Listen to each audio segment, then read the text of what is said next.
Issue ना हो आपको। चलो, ऐसे ही होते हैं बच्चे, यहाँ पे फटाफट ज्वाइन नहीं हो पाएंगे।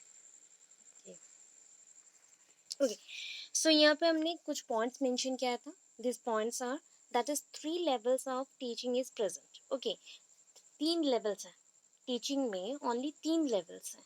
3 लेवल्स क्या था? First one is the memory level, second one is the understanding and third one is the reflective level. ठीक है, उसके अकॉर्डिंग 3 टाइप्स के टीचिंग पैटर्न और स्टाइल्स भी है। ठीक है, टीचिंग पैटर्न्स और स्टाइल्स भी है। बट फर्स्ट ऑफ ऑल मैंने मेंशन किया कि यहाँ पे अगर क्वेश्चन आता है कि what about teaching and mention their levels, ये एक क्वेश्चन हो गया।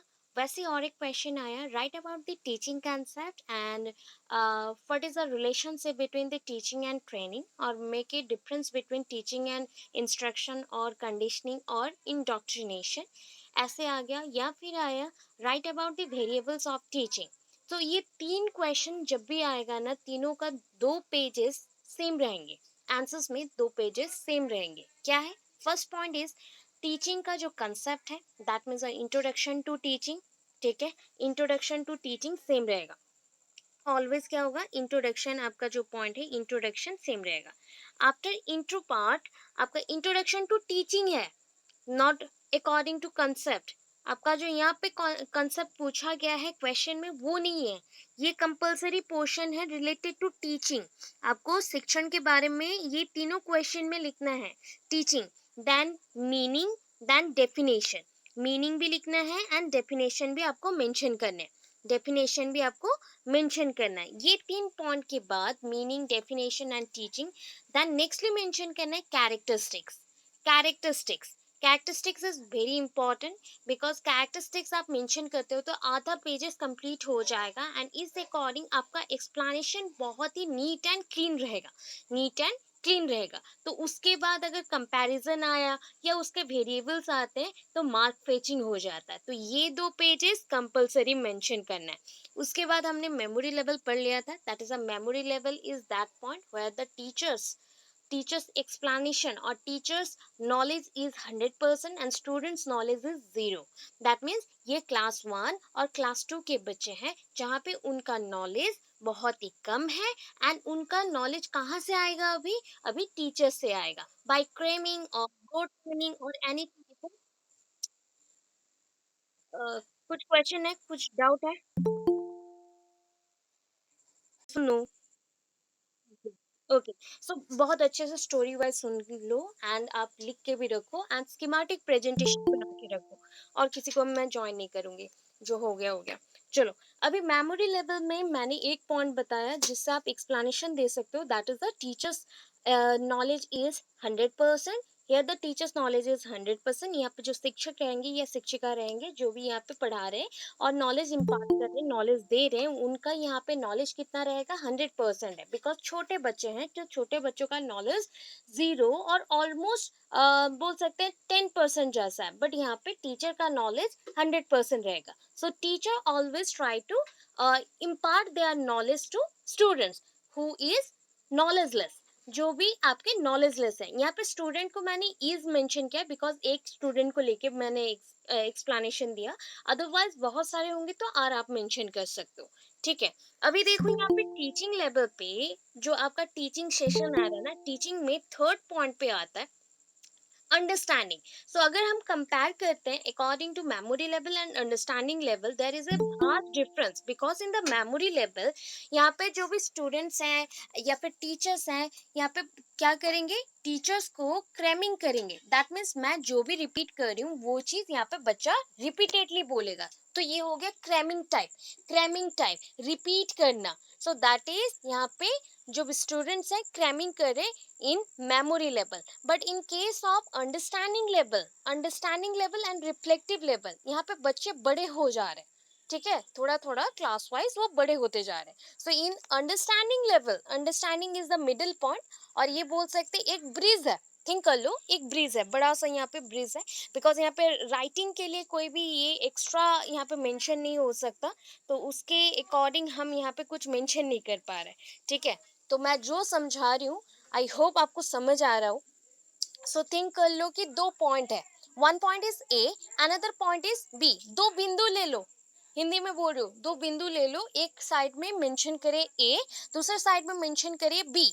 ठीक है, एक साइड में आपका कौन है, टीचर है जो कि बहुत नॉलेज दे सकते हैं, एंड एक साइड में स्टूडेंट्स हैं जो कि नॉलेज लेस है. अभी स्टूडेंट वन वन स्टेप आगे बढ़ रहा है, वन वन स्टेप आगे बढ़ रहा है, तो हमारा रिसोर्स के अकॉर्डिंग, हम जो बोलते हैं संपत्ति, संपत्ति के अकॉर्डिंग कौन सा साइड भारी होगा, टीचर का साइड भारी होगा, बिकॉज उसके पास बहुत सारा नॉलेज है.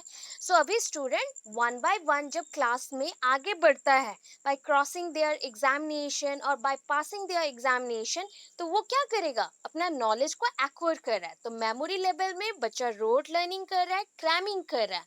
बट जब बीच में आ गया अंडरस्टैंडिंग, दैट इज उसका नॉलेज हाफ है, वो हाफ अच्छे से समझ रहा है, एंड उसको वो ट्राई कर रहा है और भी ज्यादा अच्छे से अंडरस्टैंड करने के लिए. They try very much, they try very much to learn everything and understand everything whatever the teacher or whatever the educator or whatever the tutor said that time. तो उस टाइम पे टीचर ने, educator ने, या फिर जो भी शिक्षक रहेंगे, जो भी पढ़ा रहे हैं, वो जो भी बोले हो उसको समझने को ट्राई करता है. दैट मीन्स अंडरस्टैंडिंग लेवल में 50% रोल हो गया टीचर का, 50% रोल हो गया अभी स्टूडेंट का, बिकॉज वो अंडरस्टैंडिंग लेवल पे है, वो समझ पा रहा है. Reflective level is that where the teacher's role is zero, मतलब ये जीरो होने वाला है जब क्लास 10th में बच्चे रहते हैं, 8 9 10th में बच्चे आ गए, थोड़ा सा हायर स्टैंडर्ड्स पे आ गए, and they know everything about history, they know everything और well understand about the biology और हिंदी और इंग्लिश एट्सेट्रा. सो वो क्या करते हैं, खुद से एक्सप्लोर करना स्टार्ट करते हैं, वो लर्न करते हैं बहुत सारे थिंग्स को, बहुत सारे थिंग्स को. यहाँ पे टीचर एक फैसिलिटेटर जैसा काम करेगा, फैसिलिटेटर, फैसिलिटीज प्रोवाइड करेगा. ठीक है, फैसिलिटीज प्रोवाइड करेगा. फैसिलिटीज मीन्स आपको मैं अपॉर्चुनिटीज दूंगी, बहुत सारे सिचुएशन ऐसे क्रिएट करूंगी जहाँ पे आप अपना जो भी नॉलेज है उसको आगे बढ़ा सको. ठीक है, राइट. तो यहाँ पे पॉइंट देखिए क्या क्या है. मेमोरी लेवल है, it is a first and thoughtless level of teaching. ये जो लेवल है ना, ये थॉटलेस लेवल है, थॉटलेस लेवल ऑफ टीचिंग है. It is concerned with memory और mental ability that exist in all living beings. जितने भी लिविंग बीइंग्स हैं उनके मेंटल एबिलिटीज और मेंटल एक्टिविटीज के साथ ये जुड़ा हुआ है. It is associated with the mental activities of the person और of all the human beings. ठीक है, क्यों, बिकॉज नॉलेज कहाँ पे रहेगा, मेमोरी कहाँ पे रहेगा, दिमाग पे, या फिर आपके मेमोरी जहाँ पे स्टोर्ड होता है उसको हम क्या बोलेंगे, दैट इज कॉल्ड स्कीमा, उसको हम स्कीमा बोलते हैं. तो अकॉर्डिंग टू दिस जो मेमोरी यूनिट्स हैं वो है स्कीमा, वहाँ पे नॉलेज क्या होता है, स्टोर्ड होता है. Teaching at memory level is considered to be the lowest level of teaching. ये होता है सबसे लोएस्ट लेवल. अगर कोई भी आपको पर्सन पूछे ना which level is best among three, which level is best, कौन सा लेवल बहुत सबसे अच्छा है, सो कौन सा लेवल सबसे अच्छा है, मेमोरी लेवल सबसे क्या हो गया, नीचे आएगा, लोएस्ट में आएगा, एंड सबसे अच्छे में आएगा आपका reflective level. Understanding level is the middle one. हो गया. अभी यहाँ पे बच्चा क्या क्या करेगा देखो. The thinking ability doesn't play any role. यहाँ पे बच्चा कोई भी रोल प्ले नहीं कर रहा है, बच्चा भी कोई रोल प्ले नहीं करेगा, एंड उसका जो मेंटल एबिलिटी है, उसका जो थिंकिंग एबिलिटी है, थिंकिंग मीन्स चिंतन, चिंतन का जो क्रिया है वो भी नहीं होगा.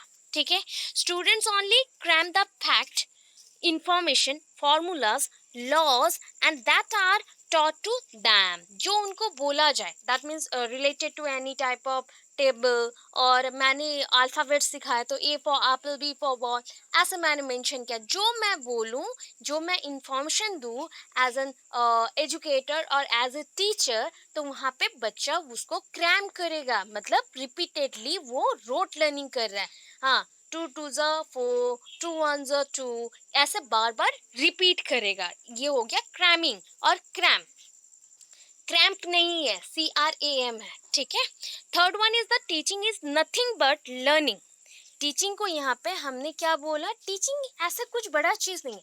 Teaching one kind of learning process है जहाँ पे आप सब्जेक्ट मैटर को रोट करते हो, मतलब रट्टा मारना, सिंपल, इन सिंपल हिंदी हम उसको बोलते हैं रट्टा मारना, ठीक है। किसने ये चीज बताया था? Bigge Morris L, Bigge and Morris L, ठीक है। तो इतना तो याद नहीं रहेगा, उसको आप छोड़ देना, बस बाय रोड तक मेंशन करना। नेक्स्ट हम मेंशन करेंगे that is a role of the teacher is prominent. इस केसेस में टीचर का रोल कैसा होना चाहिए? Role of teacher is very prominent and that of the students is secondary. तो यहाँ पे सबसे इंपॉर्टेंट चीज कौन हो गया? Suppose one side is A and A side को हमने स्टूडेंट्स के लिए छोड़ दिया and B side is for teacher. A को हमने स्टूडेंट्स के लिए छोड़ा, बी को हमने टीचर्स के लिए छोड़ा, तो यहाँ पे सबसे इंपॉर्टेंट पर्सन है टीचर।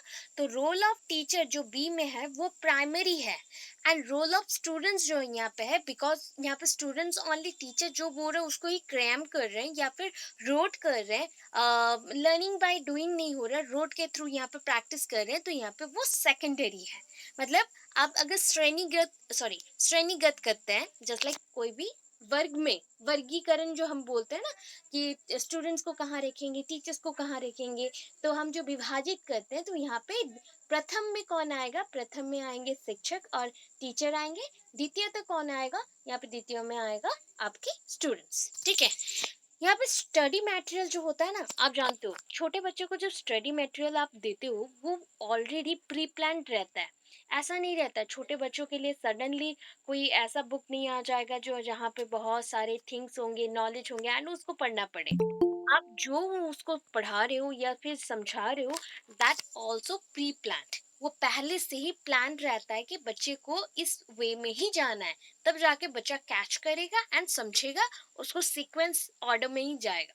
सो सपोज थिंक कर लीजिए, आप बच्चे को डायरेक्टली क्या नहीं पढ़ा सकते? That is A for Apple नहीं पढ़ा सकते, ABCD फर्स्ट अल्फाबेट्स उसको लर्न करवाना है। आफ्टर दैट डायरेक्टली नहीं मेंशन करके वन बाय वन अल्फाबेटिकल जो ऑर्डर में अरेंज कैसे करना है, देन वर्ड्स कैसे बनाने, वो सब सिखाना है, ठीक है। क्लियर है इतना? यस और no? Clear? Okay. Okay, next देखो, नंबर 1 में मेंशन है, यहाँ पे हमने मेरिट्स मेंशन किया है। मेरिट्स दैट इज हम बोल सकते हैं यहाँ पे यूजफुलनेस क्या है, मेमोरी लेवल में जितना आपको पता है ना वही सारे हैं। Useful for children at lower class, छोटे बच्चों के लिए यूजफुल है ना, because by cramming they learn everything. वो क्रैमिंग के थ्रू रट्टा मार के सब कुछ पढ़ रहे, तो ये छोटे बच्चों के लिए बहुत इंपॉर्टेंट है। And this is because of their intellect means उनका बुद्धि, मेंटल एक्टिविटीज, ठीक है, दिमागी हालत। intellect as underdeveloped और under development and they have a rote memory. तो उनको जो भी मेमोरी रहता है ना वो क्या है? रट्टा टाइप, दैट इज उनमें जितना आप इंफॉर्मेशन भरना चाहो वो जितने टाइम्स उसको क्रैम करेगा या रिपीट करेगा, repeatedly they learn one thing, so ये स्टोर्ड हो गया, ऐसा टाइप का है। उनका जो दिमाग है या बुद्धि है या फिर इंटेलिजेंस है वो ग्रो नहीं कर रहा है, ग्रो करेगा वन बाय वन स्टेप के थ्रू, बट स्टार्टिंग पॉइंट पे ग्रो नहीं करता, अंडर डेवलप्ड रहता है, ठीक है, अंडर डेवलपमेंट वो रहेगा। Then next, the role of teacher is important है। मैंने पहले भी बोला रोल ऑफ टीचर इंपॉर्टेंट है, subject matter already pre planned है, subject matter is already pre planned for sequential order of education और सिक्वेंशियल ऑर्डर ऑफ लर्निंग। तो sequential order of learning के लिए यहाँ पे क्या रहता है? प्री प्लान सब्जेक्ट मैटर रहता है।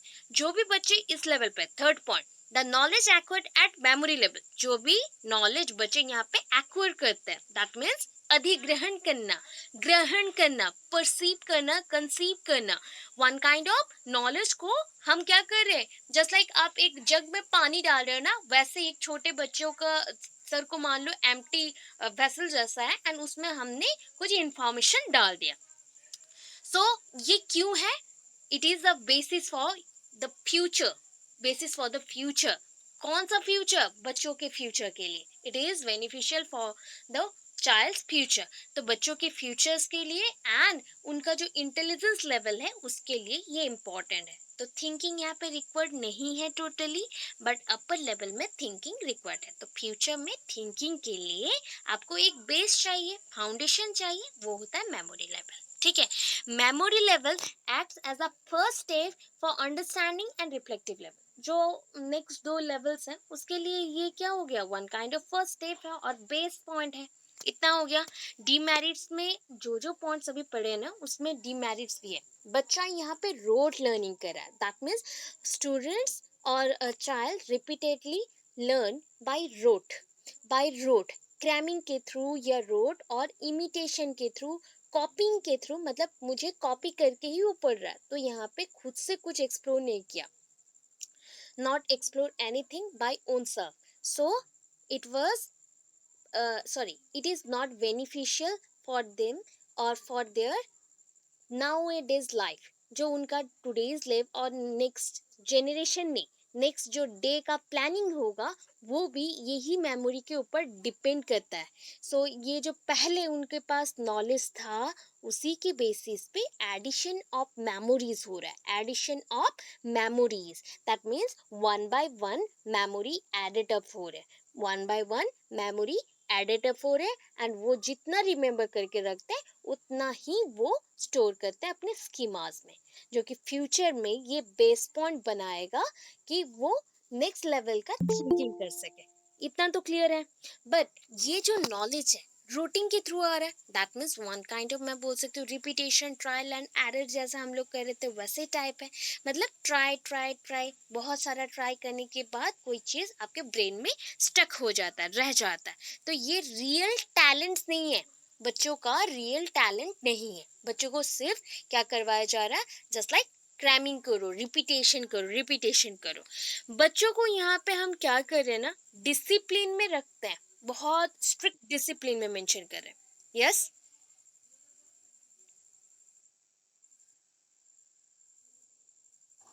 साउंड नहीं आ रहा है? सबको आ रहा है या नहीं आ रहा है? ये सुन लो। अच्छा,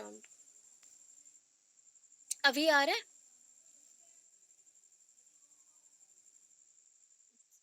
ओके, देखते हैं। कुछ इश्यूज हो रहे हैं आई थिंक, मुझे पता नहीं, but I think network issues होगा। I have no idea about it dear, so sorry for that. But जितना भी थोड़ा बहुत हो उतना देख लो, एंड उसके बाद वीडियो अपलोड हो जाएगा, उसके बाद आप लोग मॉर्निंग में पढ़ लेना, अगेन वन टाइम रिपीट कर लेना इसको, ठीक है। मैं जितना ट्रायल कर रही हूँ, बिकॉज मेरे पास दो सिम है एंड दोनों में मैंने ट्राई किया बट हो नहीं रहा है, सो मैंने ऐप भी चेंज कर दिया। सो अकॉर्डिंग थोड़े से इश्यूज है, उसका मैं कुछ कर नहीं सकती ऑनलाइन क्लासेस में। ओके, नेक्स्ट देख लेते हैं क्या है। सो यहाँ पे जो पॉइंट है दैट इज रोट लर्निंग हो रहा है, तो this one is a negative point, ये एक नेगेटिव पॉइंट है, ठीक है। ये एक नेगेटिव पॉइंट है। बच्चों को यहाँ पे हम स्ट्रिक्ट डिसिप्लिन में रखते हैं, छोटे बच्चों को बहुत discipline. Discipline means organized life, organized life, यहाँ पे डिसिप्लिन का मीन्स होता है organised life.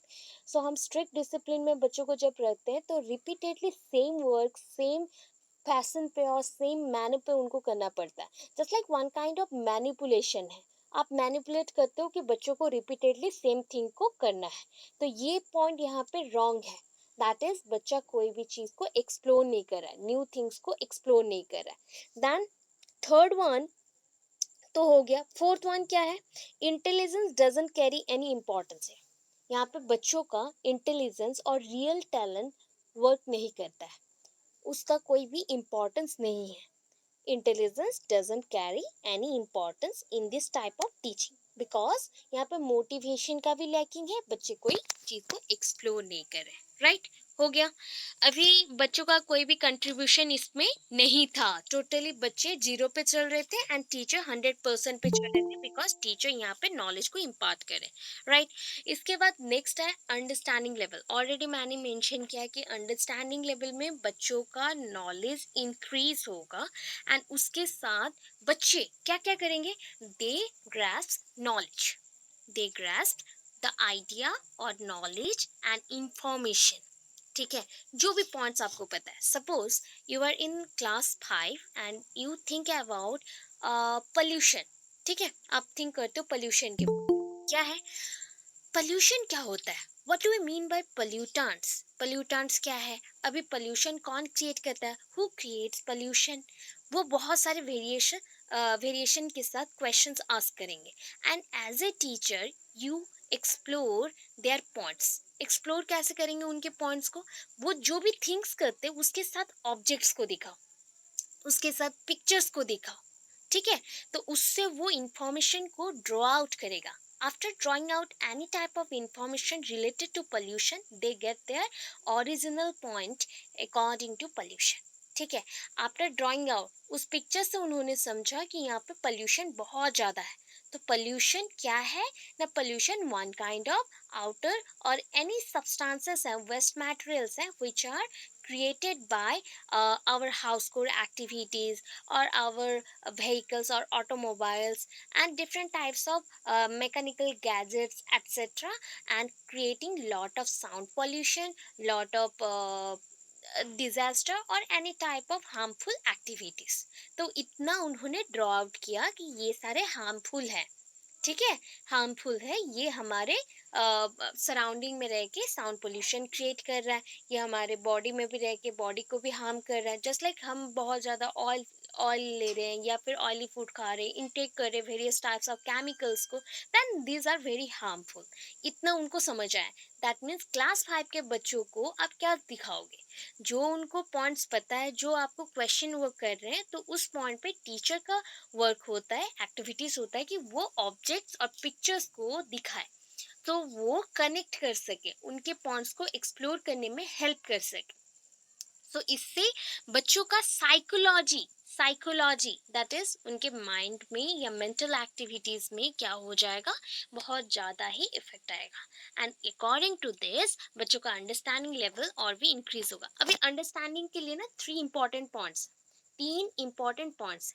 Seeing the total use of facts, कौन सा फैक्ट कहाँ पे यूज करना है उसका टोटल यूज देखो। पहले बच्चों को समझाना है। सपोज एक उनके पास पेन है, ठीक है, रवि के पास एक पेन है, तो वो उस पेन को वो किस किस काम में यूज कर सकता है, how Ravi use this pen in various activities.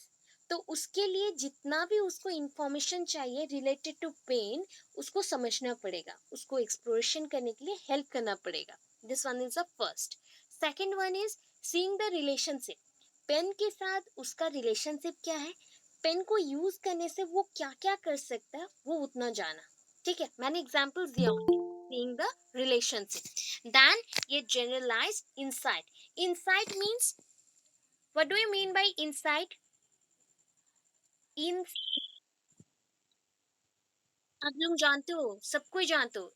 अच्छा सिर्फ मीनिंग चेंज कर दो ना, इन साइट, साइट मीन्स क्या है, एन आई एन का मीन तो हो गया अंदर, इन हो गया, S I G S T, site means आप लोग जानते हो, टोटल जानते हो। कोई चीज को आप क्या करते हो, देखते हो ना, इंग्लिश में क्या बोलते हैं, विजन। हाँ, इनविजिबल, दैट मीन्स आपके विद इन जो हो रहा है, ठीक है, आपके विद इन भी हो रहा है एंड आपके पास इंफॉर्मेशन भी है। तो कनेक्ट करिए दो पॉइंट को कि आप अपनी आंखों से अपने नॉलेज को यूज करके हर एक ऑब्जेक्ट को देखते हो, ठीक है। कोई भी ऑब्जेक्ट को जब आप for the first time observe करते हो तो उसको अपने नॉलेज के साथ कनेक्ट करते हो, ठीक है। ये जनरलाइज्ड इंसाइट मतलब नॉलेज गेन करना, किसके साथ, ऑब्जेक्ट के साथ रिलेशनशिप क्रिएट करके। कोई भी बुक देखते हो या फिर कोई भी पेन पेंसिल और any type of object, any type of flower, colourful things और ड्रेसेस क्लॉथ्स कुछ भी देखते हैं, तो उसके साथ कोई भी एक आइडिया आप लिंक करते हैं अपने मेमोरी से लेके एंड उसके बाद उसको अंडरस्टैंड करते हैं। ये 3 पॉइंट्स हैं। सो ये 3 पॉइंट्स में understanding level is of a high quality than the one at the memory level. आपका एक छोटा सा बच्चा है, थिंक कर लो, बिकॉज यहाँ पे छोटे बच्चों के अकॉर्डिंग है, तो वो क्लास 5 में है। उसका मेमोरी लेवल जितना वर्क कर रहा था क्लास 1 एंड 2 में, उससे वो अभी बहुत कुछ एक्सप्लोर करता है। दैट मीन्स क्लास 5 तक, 4 एंड 5 में उनका अंडरस्टैंडिंग लेवल बहुत बढ़ गया। So it is more useful and thoughtful also. इस लाइन को देखिए, second line, it is more useful and thoughtful from the point of view of mental activities और mental capabilities. So mental capabilities के according you did और you do various function. You did बोलने से वो पहले भी कर चुका है, and you do various function. आप अभी भी बहुत सारे फंक्शंस को परफॉर्म करते हो। क्या है, पहले हम लोग बहुत सारे फंक्शंस करते हैं, अभी और ज्यादा। In memory level we perform various things, just like we wrote any type of rhymes or any type of story, small story, or related to different types of flowers color, or books, or different types of rhyming, etc. ठीक है, ये points को आपने memory level में किया था। But in case of understanding level, in case of understanding level, yes, क्या बोल रहे हो?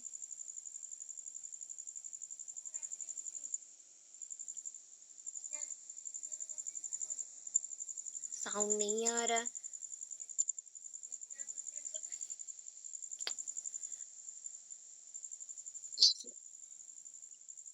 आ रहा है, नहीं आ रहा है?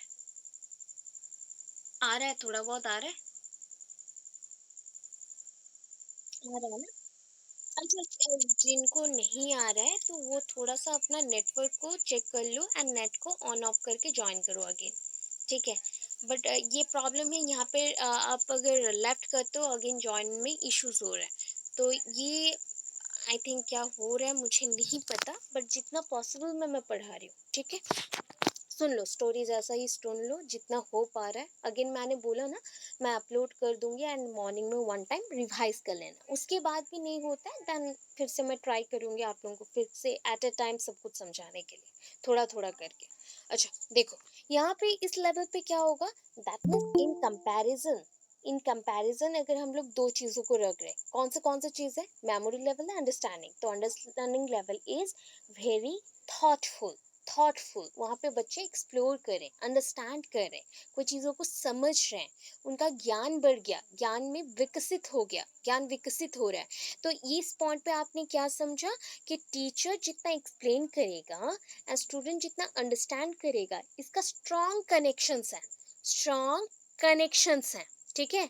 The level of teaching the teacher explain the students about relationship between the principles and fact and teach them how this principle can be applied। तो इस लेवल में बच्चों को इतना समझ आ रहा है, अंडरस्टैंड कर पा रहे कि उनका जो इंफॉर्मेशन है या फिर related to any type of plant, उनको जो भी इंफॉर्मेशन मिला, दिस इंफॉर्मेशन और fact is very important, and इसका जो प्रिंसिपल्स हैं उसको कैसे यूज करना है और अप्लाई करना है डिफरेंट फील्ड्स में। हो गया? अच्छा, यहाँ पे फिर से उसी को एक्सप्लेन किया गया है कंपैरिजन करके कि role of teacher is also more active in case of understanding level. इस लेवल तक भी role of teacher is very active. यहाँ तक बच्चों को समझाना है। बच्चे बहुत सारे क्वेश्चन आस्क करेंगे, they ask lot of questions, so according to this you have prepared for their answer. उनके क्वेश्चंस के अकॉर्डिंग आप उनके आंसर्स को रेडी रखो कि वो किस लेवल तक क्वेश्चन कर सकते हैं एंड आप उसको समझाओगे। So at this level no cramming is encouraged, that means cramming बिल्कुल भी नहीं होगा। क्रैमिंग जैसे कोई भी चीज़ों को हम एनकरेज नहीं करेंगे। इस लेवल पे नॉलेज बच्चे गेन करेंगे, ये generalization is made on basis of facts and facts are used in the new situation। यहाँ पे जो भी जनरल आइडिया आएगा, generalization means general idea gaining, जो भी होगा on the basis of facts, वो फैक्ट्स के ऊपर डिपेंड करेंगे एंड उसी फैक्ट्स को अगेन न्यू सिचुएशन में यूज करेंगे, न्यू सिचुएशंस में यूज करेंगे, राइट? अच्छा, अभी नेक्स्ट इसका मैरिट्स है। जो पॉइंट्स अभी हम समझ के आए ना, उसी पॉइंट्स हैं। First point is at this level teaching students to make use of their thinking ability. So first case, in case of memory level, हम क्या समझाते थे कि students only mean for cramming. बच्चे यहाँ पे किस लिए तैयार है? क्रैमिंग के लिए। जो भी टीचर पढ़ाए उसको क्रैम करना है। But in this case of understanding level, teacher explain or teacher told their students to make use of their knowledge, thinking abilities और knowledge। so कैसे अपने thinking abilities को, चिंतन प्रक्रिया को वो यूज करे या फिर उसको काम में लगाए, उनको बताया गया। knowledge acquired at this level forms the basis of reflective level. तो नॉलेज के बाद, sorry, that means understanding level के बाद कौन सा लेवल आएगा, that is a reflective level. तो नॉलेज जो भी यहाँ पे मिला उसके बाद नेक्स्ट लेवल के लिए वो यूज होगा। तो हम बोल सकते हैं कि अंडरस्टैंडिंग लेवल एक टाइप का बेस है, किसके लिए, रिफ्लेक्टिव लेवल के लिए। तो reflective level is the highest one, understanding level is the middle one और मिडिस्ट बोल सकते हैं, एंड लोएस्ट वन कौन सा आ गया, that is a memory level. So वैसे यहाँ पे पॉइंट्स मेंशन है, ठीक है। डीमेरिट्स देख लेते हैं। सो डीमेरिट्स में क्या होगा, teaching eight this level is subject centred. बच्चों को आप जो भी समझा रहे हो वो सब्जेक्ट के बेसिस पे ही होगा। There is no interaction between the teacher and student at this level. Understanding level में भी बच्चों के अंदर, बच्चे एंड स्टूडेंट टीचर्स के अंदर कोई भी इंटरेक्शन नहीं है, मतलब कोई भी बातचीत नहीं होता है। वो ओनली उतना ही क्वेश्चन करेंगे जितना उनका सब्जेक्ट बोल रहा है। This type of teaching mastery is emphasized. यहाँ पे अंडरस्टैंडिंग लेवल पे बच्चों को क्या सिखवाया जाता है कि तुम कैसे एक चीज पे बहुत सारा नॉलेज गेन करके मास्टर्ड बन जाओगे, मास्टरी गेन करोगे, मास्टरी गेन करोगे। समझ आया, थोड़ा बहुत समझ आया, यस और no. Reflective level, reflective level को ना और एक नाम है, that is called introspective, introspective level. आपको अगर डिफिकल्ट लगे तो स्किप कर सकते हो, बट ऑल पॉसिबल में जितना नाम हो पा रहा है मैं दे रही हूँ। इंट्रोस्पेक्टिव लेवल भी बोला जाता है, and it is more careful, careful, because ये बहुत ज्यादा केयरफुल है। क्यों, बिकॉज यहाँ पे स्टूडेंट्स का जो थिंकिंग लेवल है ना वो पूरा 100% हो गया है, एंड बच्चे ओवर ए टाइम पीरियड, मतलब वो बहुत 10 सालों से एक ही पढ़ाई को प्रैक्टिस करे और ज्यादा लर्न करे और ज्यादा लर्न करे, देन एक टाइम ऐसा आएगा जब बच्चे बहुत ही ज्यादा थिंक करने लगेंगे अपने थॉट्स के ऊपर। उनके जो चिंतन प्रक्रिया में विशेष थिंग हम बोलते हैं ना, विशेष जो चीजें हैं और विशेष गुण हैं उसके ऊपर वो फोकस करने लगेंगे। एंड थिंकिंग यहाँ पे क्या होगा, डीपली होगा। थिंकिंग यहाँ पे कोई भी चीज के ऊपर डीपली होगा, ठीक है। रिफ्लेक्टिव लेवल को इसलिए हाईएस्ट लेवल माना गया है, and it is very thoughtful and useful also, thoughtful and useful also, and it is very thoughtful and useful than the memory level and understanding level. And reflective level is used for problem solving, problem solving. एक बच्चा अपनी life में problem solve कर रहा है, देखो class 5 के बच्चे प्रॉब्लम सॉल्व नहीं कर पाते, अपनी लाइफ का प्रॉब्लम वो सॉल्व नहीं कर पाता, 6 7 में भी नहीं कर पाता, 8 से वो 1 2 करके एक एक प्रॉब्लम को सॉल्व करता है। 10th के टाइम पे बच्चा बहुत बड़ा हो गया, 14 15 ईयर्स का हो जाता है, मैक्सिमम 15 to 16। तो उस टाइम बच्चों का जो भी नॉलेज है वो बहुत एक्सप्लोर हो गया, वो समझ पाते, उसको पता है कि कौन सा फॉर्मूला कहाँ डालना है and how to solve it, कैसे उसको सॉल्व करना है, वो सब कुछ उसको पता है, हो गया। अभी इस लेवल पे क्या क्या कर सकते हैं, दैट इज मैं पॉइंट्स बता देती हूँ आपको। सपोज आप एक 10 क्लास के बच्चे हो, क्लास 10 के और स्टैंडर्ड 10 के बच्चे हो, ठीक है। आपको मैंने रियल लाइफ कोई इशू दिया, रियल लाइफ और रियल वर्ल्ड बेस्ड कोई भी एक प्रॉब्लम दिया। सो फर्स्ट ऑफ ऑल आपको क्या करना है, first stage is identify the problem. Problem को चूज करो, समझो कौन सा प्रॉब्लम है। After finding this problem, defining the issue in it, उसके अंदर कौन से इश्यूज हैं, कौन से प्रॉब्लम्स हैं। प्रॉब्लम के अंदर भी छोटे छोटे प्रॉब्लम्स हो सकते हैं या उसके पार्ट्स हो सकते हैं। एक मुसीबत आ गई है, मुसीबत के अंदर भी छोटे छोटे पार्ट्स होते हैं, तो उसको पहले समझो, उसका सल्यूशन ढूंढो, नेक्स्टली उसका सल्यूशन ढूंढो। तो यहाँ पे बच्चों का जो ओरिजिनल थिंकिंग है एंड जो उसका क्रिएटिव एबिलिटीज है दोनों मिक्सअप होके काम करेगा। जब छोटा बच्चा रहता है ना वो सोचता है कि at a time multiple thinking को नहीं सोच पाता। अच्छा, how many thinking type is present, कितने थिंकिंग टाइप्स हैं, 3 टाइप्स मेंशन कर।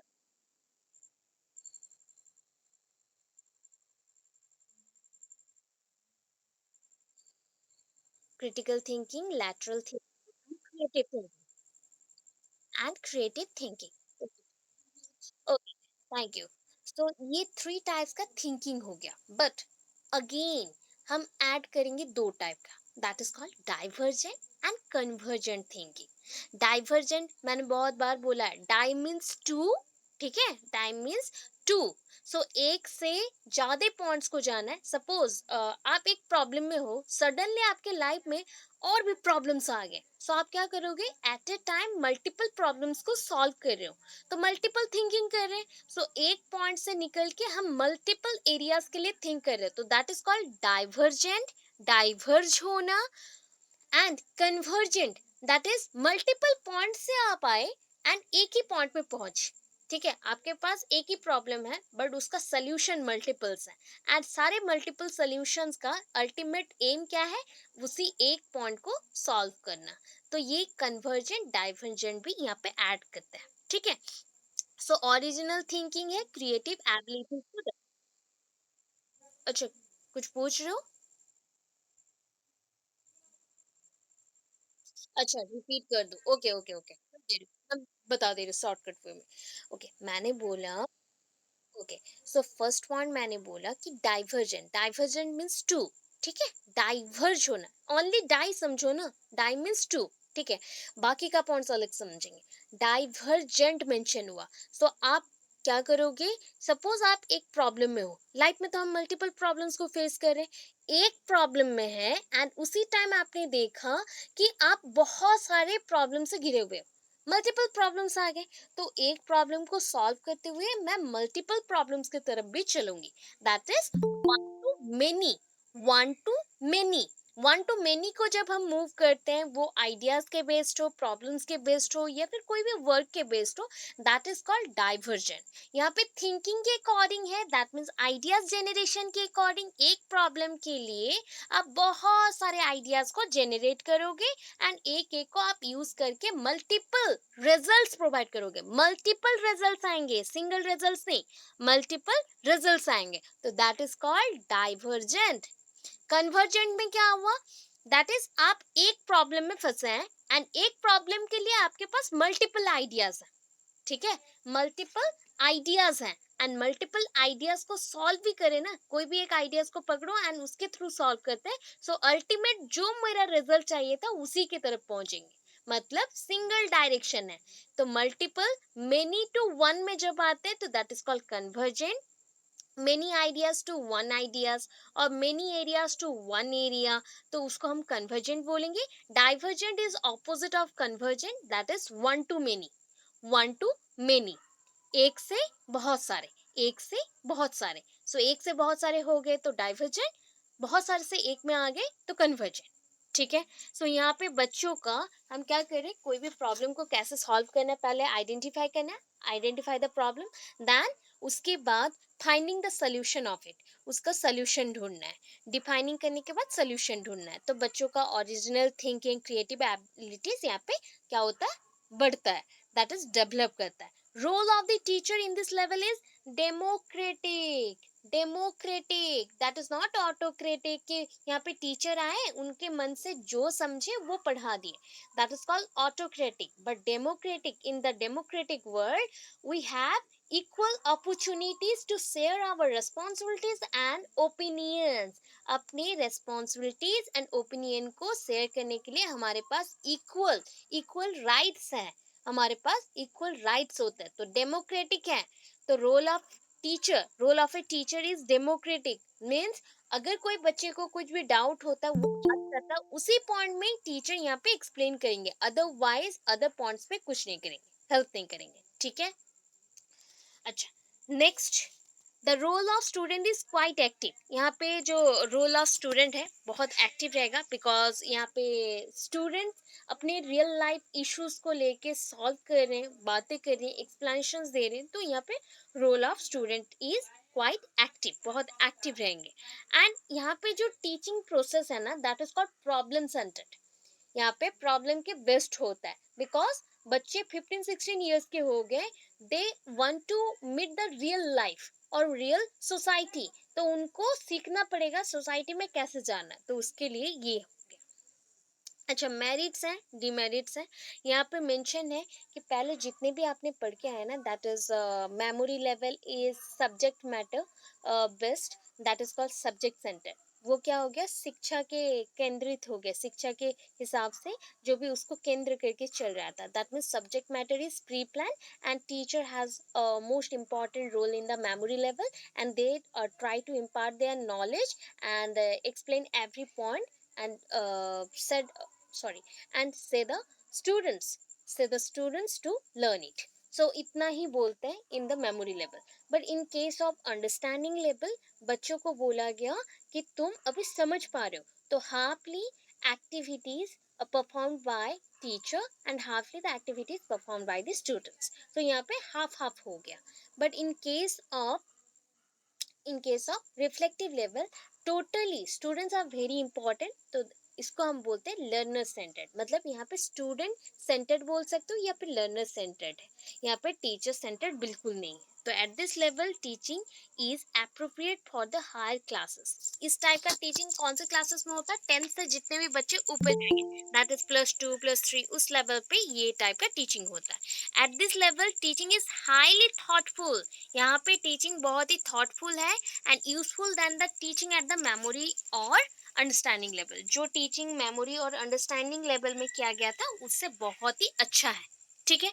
डीमेरिट्स में क्या है, this type of teaching is not suitable for the small children. छोटे बच्चों के लिए सुइटेबल नहीं है, बिकॉज छोटे बच्चे एक्सप्लोर नहीं कर सकते, बहुत सारे पॉइंट्स को समझ नहीं पाएंगे। उनको आप कोई भी फिजिकल बॉडी के अकॉर्डिंग समझाओ या फिजिकल बॉडीज में क्या चेंजेस होते हैं समझाओ, वो कुछ नहीं समझ आएगा। सो दैट इज यहाँ पे हम मेंशन करते हैं कि this is not suitable for small children at lower level of teaching. It is suitable only for mentally mature children, जो बच्चे मेंटली मैच्योर हो गए। तो मेंटली मैच्योर हम कब हो जाते हैं, इन केस ऑफ गर्ल्स इसका जो टाइम रेंज है, द टाइम रेंज इज और इन बिटवीन 12 to 13 अप्रोक्सीमेट में उतना मेंशन करते हैं। And in case of boys it will be 14 to 15। ये 14 से 15 साल के अंदर वो बड़े हो जाते हैं, तो उस अकॉर्डिंग जो भी चेंजेस आता है मैच्योर्ड पर्सन में उनको कन्वर्ट करता है। तो रियल लाइफ इश्यूज उनके अंदर क्रिएट होता है, बिकॉज मेंस्ट्रुएशन साइकिल्स हो रहे हैं, मुस्टाच आ रहे हैं धीरे धीरे, दैन वॉइस चेंज हो रहे हैं, बॉडी पार्ट्स में चेंजेस आ रहे हैं। तो ये सब चीज़ों में उनको क्या चाहिए, रिफ्लेक्टिव टाइप ऑफ टीचिंग चाहिए, रिफ्लेक्टिव टाइप ऑफ टीचिंग चाहिए। ठीक है। सो ये हो गया पॉइंट, समझ आया थोड़ा बहुत। ठीक है। क्वेश्चन क्या है, सैंपल क्वेश्चन मेंशन है एंड व्हाट इज टीचिंग। ठीक है, मतलब मैंने क्या लिखना है वो भी मेंशन कर दिया है। क्या लिखना है, टीचिंग डेफिनेशन मेंशन करना है and describe in brief about nature and characteristics of teaching, ऐसा मेंशन रहेगा। बट उसके साइड में भी मेंशन होगा जो कैरेक्टरिस्टिक्स है, उसके बाद related to any type of just like any type of aspects हम उसको बोलते हैं, या फिर एनी टाइप ऑफ कैरेक्टर्स। तो उसके डिफरेंट कैरेक्टर्स क्या है पता है, ट्रेनिंग। टीचिंग को कभी कभी ट्रेनिंग भी बोलते हैं, बिकॉज ट्रेनर्स रहते हैं वहाँ पे, वो भी टीच करते हैं ट्रेनीज को। सो वहाँ पे हम मेंशन कर सकते हैं वो भी one kind of teaching process है। कंडीशनिंग, हम एनिमल्स को जैसे कंडीशनड करते हैं बाय रीइंफोर्सिंग दैम और बाय डिफरेंट टाइप्स ऑफ रिवार्डिंग्स और फूड मटेरियल्स के थ्रू उनके ऊपर जो एक्सपेरिमेंट्स करते हैं वो होता है कंडीशनिंग प्रोसेस। तो सिमिलरली अभी बच्चों को भी हम कंडीशनड कर सकते हैं। जस्ट लाइक घर पे क्या होता है ना, वेरियस टाइप के चीज़ें होते हैं, वेरियस टाइप के फंक्शंस को परफॉर्म किया जाता है। सपोज एक बच्चा पढ़ नहीं रहा है तो आप क्या करते हो, तुम इसको कंप्लीट कर दो, हम क्या देंगे, I will give a chocolate, मैं तुमको एक चॉकलेट दूंगी। तो ये हो गया one kind of reinforcement process, जहाँ पे बच्चों को हम एक टाइप का क्या दे रहे, लालच दे रहे कि तुम इसको कंप्लीट करोगे तो तुमको ये मिलेगा, रिवार्ड मिलेगा। तो ये भी one kind of conditioning process है। तो ये सारी चीजों के ऊपर जस्ट लाइक इंस्ट्रक्शंस किसी को आप दे रहे हो, कब आप इंस्ट्रक्ट करते हो, when you have better knowledge than the other person, तब आप क्या करते हो, इंस्ट्रक्शन प्रोवाइड करते हो। जब आप लीड करते हो, कोई चीजों को लीड करते हो, लीडर हो आप, कहीं पे आप लीडर हो, टीम के, एक टीम है एंड टीम पे आप लीडर हो, तो उस पॉइंट पे भी आप अपनी जो भी को वर्कर्स हैं उनको इंस्ट्रक्ट करते हैं। तो वो इंस्ट्रक्शंस पॉइंट है। indoctrination, that is also related to teaching process. Teaching process, ये इंडोक्ट्रिनेशन होता है टोटल प्रोसेस में आपने जो यूज किया टीचिंग को, ये क्या प्रॉपर है या नहीं है, और इसका डिफरेंसेस क्या है उसको बताना है। तो टोटल में अभी जो मेंशन होगा ऑलरेडी आपको पता है, इसलिए मैंने बार बार रिपीट किया है कि आपको प्रॉब्लम ना हो बोल के। सो टीचिंग का आपको क्या देना है, ये आपको टीचिंग का मेंशन करना है दिस पॉइंट्स। ये कंसेप्ट है आपका टीचिंग के रिलेटेड, और आप बोल सकते हो इंट्रोडक्शन पार्ट है, that is the intro part.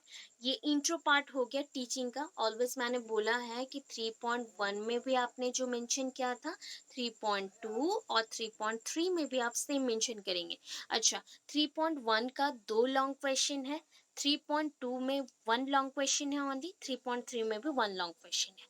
ठीक है, तो टोटल इस यूनिट में 7 लॉन्ग क्वेश्चंस हैं। 7 के अंदर मैंने अभी आपको 2 ऑलरेडी कंप्लीट कर दिया, ये थर्ड वन चल रहा है। ठीक है, ओके। सो नेक्स्ट देखो क्या करना है यहाँ पे। नेक्स्ट में मीनिंग ऑफ टीचिंग, और इसको हम साइड में मेंशन किए कि और क्या लिख सकते हैं, concept of teaching. Concept of teaching मतलब टीचिंग का प्रोसेस जो है क्या होता है, ये मैंने पहले भी मेंशन किया था। यहाँ पे जो टीचर्स रहते हैं दे आर इंडिविजुअल्स, वो अकेले रहते हैं। टीचर्स कभी भी आपने देखा ग्रुप टीचिंग होता है, ग्रुप टीचिंग पॉसिबल नहीं होता। ग्रुप लर्निंग हो सकता है, ग्रुप टीचिंग पॉसिबल नहीं है कि आप 2-3 पर्सन एक साथ एट ए टाइम पढ़ा सकते हो क्या बच्चों को, नहीं, ये क्वाइट इम्पॉसिबल है, थोड़ा सा इम्पॉसिबल लगता है। सो आपको क्या करना पड़ता है, आप एज एन इंडिविजुअल एक टीचर है एंड आप इंस्ट्रक्ट करते हैं अनदर इंडिविजुअल्स को, तो इसको हम टीचिंग बोलते हैं। या फिर टीचर वो क्या है, नॉलेजेबल पर्सन है and impart his or her knowledge to to their childrens or to their students or knowledgeless person। so उनके जो भी knowledgeless persons हैं या students हैं और उनके अंडर में जो भी बच्चे हैं उनको प्रोवाइड करते हैं। हो गया, ये देखो imparting, act of imparting mention है। Act of imparting, imparting means Hindi में अगर बोल सकते हैं दान करना या फिर किसी को देना। आप टीचिंग जो देते हो, आप पढ़ा रहे हो, पढ़ा रहे हो मीन्स दान कर रहे हो, ज्ञान दान कर रहे हो, ज्ञान बांट रहे हो, तो this one is called the act of imparting. ठीक है, ये क्लासरूम में ही होता है। सो इसके अकॉर्डिंग एक डेफिनेशन यहाँ पे भी मेंशन है, जो इजी लगे वो लिखे। जो फर्स्ट में फर्स्ट क्वेश्चन के लिए 3.1 फर्स्ट पार्ट के लिए आपने पढ़ा होगा उसको मेंशन कर देना, उतना हो जाएगा। सो आपने गैग का मेंशन किया था, और दिवे का भी आपके बुक में मेंशन है, मॉरिशन का भी मेंशन है, सब कुछ यहाँ पे हमने लिख दिया है। जो आपको अच्छा लगे उतना मेंशन करो।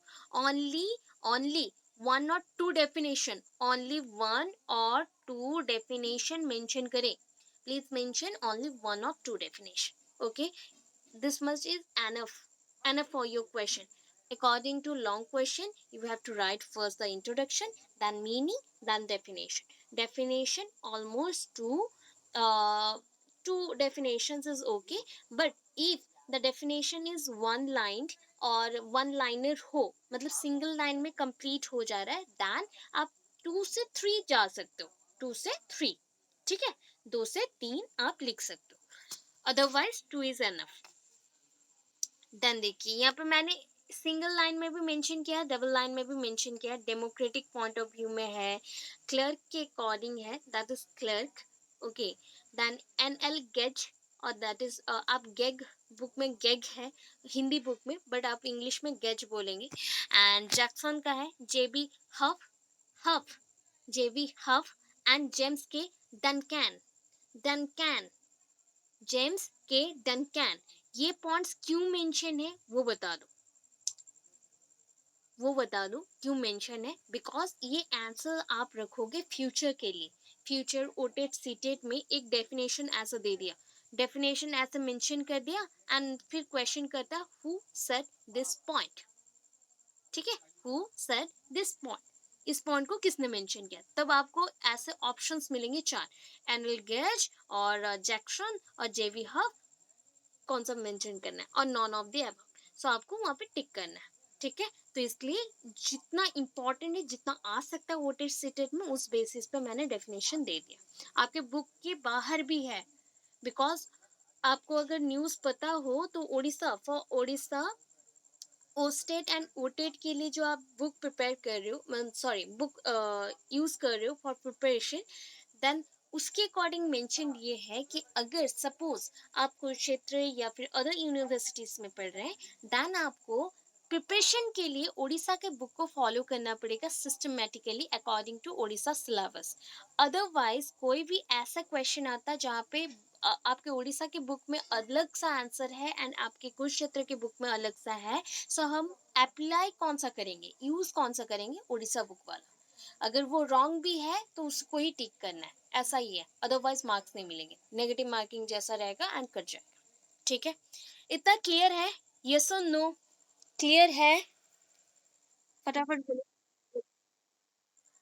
अच्छा, चलो नेक्स्ट में चलते हैं। अच्छा, मैं रिपीटेडली मेंशन कर रही हूँ कि 3.1 में जो जो डेफिनेशन आपने पढ़ा है, कैरेक्टरिस्टिक्स पढ़ा है, आप मल्टीपल क्वेश्चंस के लिए यूज कर सकते हैं, ऐसा कुछ भी नहीं है। मैं वेरिएशन में थोड़ा दी हूँ बिकॉज आपको जो अच्छा लगे उस अकॉर्डिंग प्रिपेयर कर सको। ठीक है, तो उतना वेरिएशन है ओनली। सो अभी नेक्स्ट चलते हैं, बिकॉज ऑलरेडी हमने पढ़ लिया है तो इसको मैं रिपीटेडली नहीं पढ़ाऊंगी। अभी जो इम्पोर्टेंट है अकॉर्डिंग टू सीटेड रोटेड भी है बट आपके बुक में नहीं है, वो देख लो। You can define teaching according to the following three view points. Three view points, view points means देखने का नजरिया। आपके देखने के हिसाब से अभी टीचिंग को आप एक्सप्लेन करोगे। ठीक है, हम एक्सप्लेन करने वाले। फर्स्ट टाइप ऑफ टीचिंग, पहला टाइप क्या है? ऑथोरिटेरियन। ऑथोरिटेरियन पेरेंटिंग स्टाइल में पढ़े थे, फिर से आ गया ऑथोरिटेरियन। ऑथोरिटेटिव था एंड ऑथोरिटेरियन भी था, परमिसिव था, एक नेग्लेक्टफुल था। पेरेंटिंग स्टाइल्स में ये चार टाइप्स पढ़ के आए थे। यहाँ पे क्या मेंशन है? First one is the authoritarian, second one is the democratic and third one is the laissez faire. Not ये फेरी टेल वाला फेरी नहीं है, फेरी, फेरी। ठीक है, ये लगेगा हिंदी में जब लिख रहे हो तो फेरी। ठीक है, लेसज फेरी और लियासेज ऐसे इतना नहीं बोलना है, लेसज फेरी ओनली बोलना है। ठीक है, सो मैं आपको ट्रिक एक देती हूँ, कुछ समझ आए नहीं आए, इसके अंदर क्या होगा, कौन सा कंसेप्ट होगा, नहीं समझ आ रहा ना? ऑथोरिटेरियन होता है मेमोरी लेवल। ठीक है, डेमोक्रेटिक होता है अंडरस्टैंडिंग लेवल, जहाँ पे फ्रीडम है बच्चों को, understanding level. And laissez faire is the free, totally free, मतलब एक्सप्लोरेशन के लिए बच्चे फ्री हैं, दैट इज रिफ्लेक्टिव लेवल। इतना याद रख लो, ये हो गया अंडरस्टैंडिंग, ये हो गया memory level and this one is reflective level. ठीक है, अभी उसी के अकॉर्डिंग यहाँ पे एक्सप्लेनेशन है। ऑथोरिटेरियन के पॉइंट्स के अकॉर्डिंग ओनली चार चार पॉइंट्स या चार या पांच पॉइंट्स मैंने मेंशन किया है, देख लो। Teaching, teaching is an activity of memory level only. इस टाइप का टीचिंग कहाँ पे हो सकता है? मेमोरी लेवल में हो सकता है, इसलिए मैंने ट्रिक बोला कि ऑथोरिटेरियन में क्या लिखना है, मेमोरी लेवल का जो जो पॉइंट्स है उसको लिखना है। This teaching doesn't develop thoughts, इसमें बच्चों में थॉट्स नहीं आते, थिंकिंग पावर नहीं बढ़ेंगे, थॉट्स भी डेवलप नहीं हो रहे, साथ में और क्या नहीं हो रहा, एटीट्यूड भी डेवलप नहीं हो रहा, स्टूडेंट्स का एटीट्यूड कोई भी चेंजेस नहीं आ रहा। एंड इट इज, यहाँ पे जब इज मेंशन हो तो उसके सामने थिंक कर लेना, ईट लिखना है। ठीक है, इज ओनली मेंशन है, ईट लिख के करना है। It is known as thoughtless teaching, इसको हम क्या बोलते हैं? Thoughtless teaching. इस टाइप के टीचिंग को मेंशन किया जाता है thoughtless teaching. This teaching is teachers centric criticism of the teacher. ठीक है, क्रिटिसिज्म ऑफ द टीचर क्यों बोला है क्या? मतलब ये क्रिटिसाइज करता है, ये one kind of teacher centred है। सो ओनली और solely depend on teachers, not depend on the students और स्टूडेंट्स नीड। बच्चों के नीड के हिसाब से, जरूरत के हिसाब से कुछ नहीं कर रहा है, तो इसलिए इसको मेंशन किया गया, teacher centric and criticism of the teacher. हो गया, नेक्स्ट पे चलते हैं। डेमोक्रेटिक पे फिर से पॉइंट मेंशन हुआ है कुछ, अकॉर्डिंग टू दिस कौन से लेवल पे होगा? अंडरस्टैंडिंग लेवल पे। या कौन से लेवल पे होगा? अंडरस्टैंडिंग लेवल पे होगा, आप मेंशन करेंगे understanding level. Memory level teaching is the pre requisite, pre requisite, अगर जब वर्ड्स को समझ ना आए देन उसको अच्छे से बार बार पढ़ो। प्री रिक्विसाइट मतलब पहले से जो फिक्स्ड हो, पहले से जो फिक्स्ड है, किसके लिए? अंडरस्टैंडिंग लेवल के लिए। सपोज यहाँ पर ग्राफ हमने बनाया था, पहले बनाया था प्रीवियस क्लास में, दैट इज ये तीन लेवल है ना, तो this one is the memory level, तो मेमोरी लेवल एक बेस जैसा है ना, किसके लिए बेस है, दैट इज फॉर, ये किसके लिए बेस है, अंडरस्टैंडिंग लेवल के लिए बेस है। Understanding level is base for हुम, यहाँ पे तो हुम नहीं होगा बिकॉज पर्सन नहीं है, sorry, for what, what mention करो प्रॉपर रहेगा, होम मैंने बोल दिया wrongly, sorry for that. So यहाँ पे अंडरस्टैंडिंग लेवल किसके लिए होगा, फॉर व्हाट और फॉर विच लेवल मेंशन कर सकते हैं, so for which level it is the base, so ये किसके लिए है, रिफ्लेक्टिव लेवल के लिए। सो मेमोरी लेवल prerequisite है for the understanding level and understanding level is prerequisite for reflective level, मतलब पहले से ही फिक्स्ड है कि इस लेवल के बाद ये लेवल आएगा, इस लेवल के बाद ये लेवल आएगा। मेमोरी लेवल के बाद डायरेक्टली रिफ्लेक्टिव लेवल पे हम नहीं जा सकते। ओके, अच्छा नेक्स्ट देखो, according to this point of view teaching is an interactive process, मैंने बोला था बिकॉज पहले भी मेंशन हो चुका है कि दो पॉइंट से थिंक कर लो, that is the A for students हम मेंशन कर रहे हैं एंड यहाँ पे बी फॉर टीचर्स यहाँ पे मेंशन कर रहे हैं, तो दोनों के अंदर कनेक्शंस हो रहा है। सो ये 50% वर्क कर रहा है बिकॉज अंडरस्टैंडिंग हो गया है एंड ये 50% वर्क कर रहा है, तो इंटरेक्शन के अकॉर्डिंग अगर देखें तो ये बैलेंस क्रिएट कर रहा है, दैट इज बैलेंस क्रिएट कर रहा है। तो बैलेंस के हिसाब से यहाँ पे क्या हो गया कि such teaching is thoughtful teaching and according to this viewpoint interactive process, this type of teaching is an interactive process primarily involving classroom talks means classroom में जो भी होता है वो सारे पॉइंट्स आएंगे, टीचर एंड स्टूडेंट के अंदर जो भी बातें होती हैं वो टीचर एंड स्टूडेंट्स के अंदर। here the students can ask questions and criticize a teacher, यहाँ पे स्टूडेंट बहुत सारे क्वेश्चंस बोल सकते हैं, पूछ सकते हैं, if teacher is not prominent for that और teacher is not habituate with this question and can not explain this points, then क्या हो जाएगा, यहाँ पे स्टूडेंट्स उन्हें क्रिटिसाइज करेंगे, उनको हंसी मजाक से ये करेंगे कि हाँ आपको नहीं आ रहा है, ऐसे बोल सकते, छोटे बच्चे हैं ना 5-6 क्लास के, तो जब टीचर अगर बाई चांस भी कुछ गलत बोल देता है तो वो हंस देते या फिर कुछ एक कमेंट पास कर देते, वैसा टाइप का है। Here the students can ask question and self discipline insisted, तो यहाँ पे स्टूडेंट खुद से खुद को प्रिपेयर कर रहा है, तो बाई आस्किंग क्वेश्चन, तो यहाँ पे बहुत सारे क्वेश्चन पूछेगा एंड सेल्फ डिसिप्लिन में भी रहता है। अभी देखो नेक्स्ट, लेसस पेरी एटीट्यूड, इसमें क्या आएगा, this type of teaching is only possible in the reflective level, तो ये रिफ्लेक्टिव लेवल में ही पॉसिबल हो रहा है, ठीक है। इट इज मोर डिफिकल्ट, ये सबसे डिफिकल्ट है memory level and understanding level से भी। Memory and understanding level teachings are must for the reflective level, मतलब ये दोनों प्री रिक्विसाइट है, फंडामेंटल पॉइंट है, बेस पॉइंट्स हैं, किसके लिए, इसके लिए, ठीक है। It is highly thoughtful activity, thoughtful के अकॉर्डिंग देखो, ये थॉटलेस था, देन हार्पली thoughtful, then completely thoughtful, so ये हो गया आपका मेमोरी लेवल, ये हो गया आपका understanding level, this one is the reflective level. तो थोड़ा थोड़ा करके ये इंक्रीज हो रहा है, इंक्रीजिंग ऑर्डर पे चल रहा है, थॉटलेस थॉटफुल थॉटफुल, मतलब आपका थिंकिंग, आपका मानसिक प्रक्रिया पहले जीरो है, शून्य में है, देन बढ़ रहा है, फिर ऊपर बढ़ रहा है, ऐसे बढ़ते हुए चलेगा, ठीक है। It is highly thoughtful activity in this level both students and teacher are participants, मतलब दोनों ही यहाँ पे जुड़े रहेंगे, ठीक है, दोनों ही यहाँ पे जुड़े रहेंगे, टीचर्स क्या करेंगे, गाइड करेंगे एंड स्टूडेंट्स यहाँ पे लर्न करेंगे एंड स्टूडेंट्स यहाँ पे रिफ्लेक्ट भी करेंगे।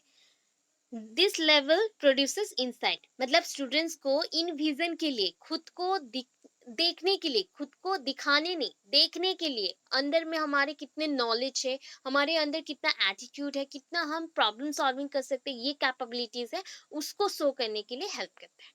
हो गया, याद रहा, कुछ इंफॉर्मेशन याद रहा या नहीं, समझ आया, ये सुनो।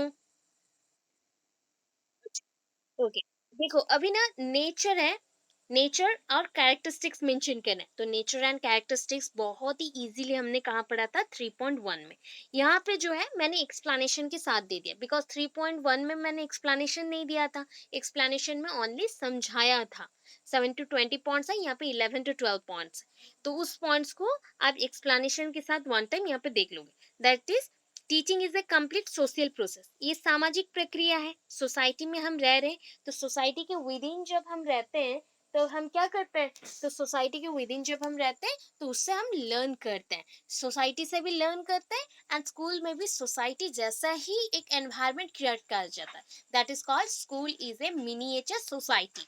तो from society we learn various things. तो ये सोसाइटी के विद इन स्कूल्स भी है। तो स्कूल से पहले तो 100% सब कुछ सीख के चलो, उसके बाद रियल वर्ल्ड में जब हम स्टेप आउट कर रहे हैं या पैर रख रहे हो, तो उसमें हम बहुत कुछ लर्न कर सकेंगे। तो यहाँ पे कंप्लीट प्रोसेस हुआ था।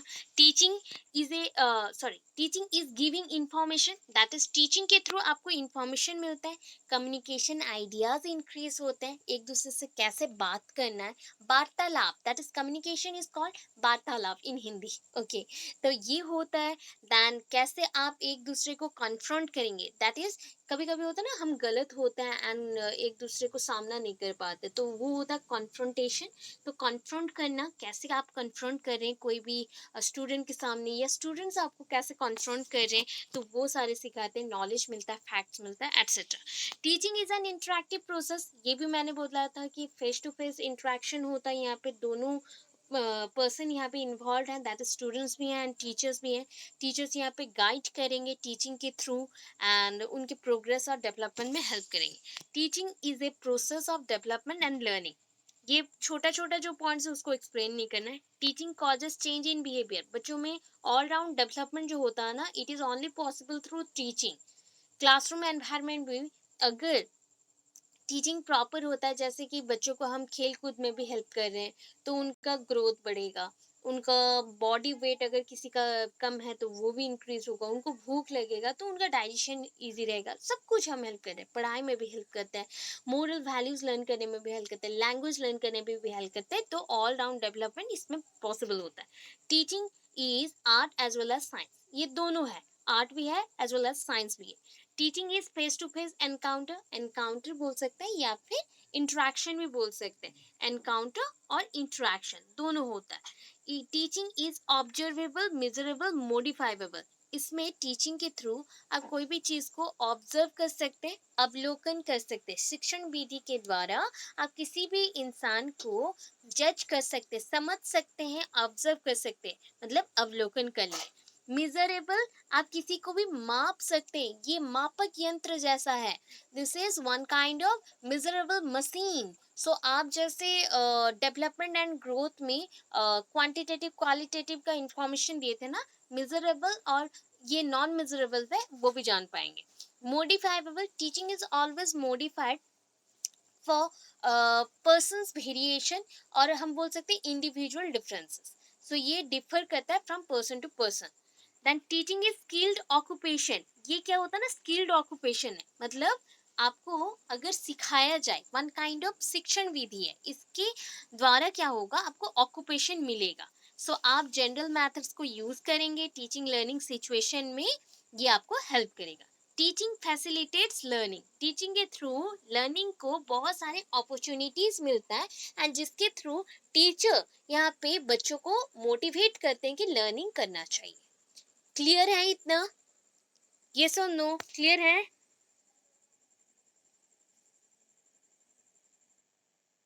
ओके, लास्ट पॉइंट को चेक करिए। Teaching is a continuum, that is continuum mention है, कंटिन्यूम भी बोल सकते हैं according to your writing style. हम जो बोलते हैं ना, वर्ड्स अगर रॉन्ग हो जाए देन आपको प्रॉब्लम होगा, तो उसके अकॉर्डिंग कंटिन्यूम बोल सकते हैं, otherwise continuum. So teaching is a continuum of training, conditioning, instruction, indoctrination, मतलब टीचिंग जो है ना, ये चार दूसरे विधियों में भी चलता है। तो this are one kind of methods और पार्ट्स ऑफ ए टीचिंग, ये टीचिंग का ही एक एक पार्ट है, उसका ओनली स्ट्रक्चर चेंज हो गया। ट्रेनिंग है, कंडीशनिंग है, इंस्ट्रक्शंस है, इंडोक्ट्रिनेशन है। तो इसके अकॉर्डिंग ईच पॉइंट्स को ना 4 मार्क्स को थिंक कर लो, ये एक एक 4 मार्क्स का है, ठीक है, क्योंकि शॉर्ट क्वेश्चन के अकॉर्डिंग आएगा, शॉर्ट के अकॉर्डिंग आप अटेंड करेंगे, शॉर्ट क्वेश्चन के अकॉर्डिंग आप अटेंड करेंगे। ओके, तो ऐसा हो सकता है कि training, what do you mean by training, write about its merits or advantages, or what is the basic difference between the training and teaching, ठीक है। सो आप क्या क्या करेंगे उतना याद रखो एंड लिख के भी रखो। सपोज ऐसा क्वेश्चन आता है तो आपको क्या करना है, मैंने पहले भी बोला है ये 3.2 है, तो आप टीचिंग के बारे में कितना तक लिखेंगे, कैरेक्टरिस्टिक्स तक सेम लिखेंगे। ठीक है, तो ऑलमोस्ट 2.5 पेज तो कंप्लीट हो गया। अभी सपोज क्वेश्चन आया है ट्रेनिंग के रिलेटेड, सो टीचिंग के पॉइंट्स तो आप ऑलरेडी लिख चुके हैं, तो डायरेक्टली आप ट्रेनिंग के पॉइंट्स को जाएंगे। ट्रेनिंग का डेफिनेशन देना है आपको, एंड उसके बाद ट्रेनिंग एंड टीचिंग के अंदर क्या डिफरेंस है, इतना ही करना है। कंसेप्ट थोड़ा सा देंगे ट्रेनिंग का एंड डिफरेंस मेंशन करेंगे, क्या क्या डिफरेंसेस हैं ट्रेनिंग एंड टीचिंग में। बस इतने पॉइंट्स होने से कंप्लीट हो गया ट्रेनिंग का पूरा क्वेश्चन। अगेन अगर कंडीशनिंग आता है क्वेश्चन में कि राइट अबाउट कंडीशनिंग, इतना ही आ गया, तो आप क्या करोगे, पहले टीचिंग के बारे में लिखोगे, देन उसके डेफिनेशन मीनिंग सब कुछ मेंशन करने के बाद directly conditioning, what do you mean bye conditioning, उसका कंसेप्ट, देन उसका differences, that is conditioning and teaching के अंदर क्या क्या डिफरेंसेस है उतना मेंशन करना है। सेम वे में चलना है इंस्ट्रक्शंस के लिए भी एंड इंडोक्ट्रिनेशन के लिए। ठीक है, अच्छा देखो यहाँ पे separation of teaching from other similar process. Similar processes means उसी का जो पार्ट है उससे उसका डिफरेंसेस क्या है उतना देखना है हमें। So first thing, in order to understand, यहाँ पे क्या मेंशन है, in order to understand the meaning of teaching, अगर आपको रियली समझना है कि शिक्षण विधि क्या है या शिक्षण क्या होता है, it is essential to understand, it is essential to understand, ये जानना जरूरी है, the difference between teaching and other similar processes. जो अदर सिमिलर कंसेप्ट हैं या प्रोसेसेस हैं उनके अंदर क्या क्या डिफरेंस है वो जान लो, तो टीचिंग को बहुत अच्छे से समझ लोगे आप। Like conditioning, training, instruction, indoctrination.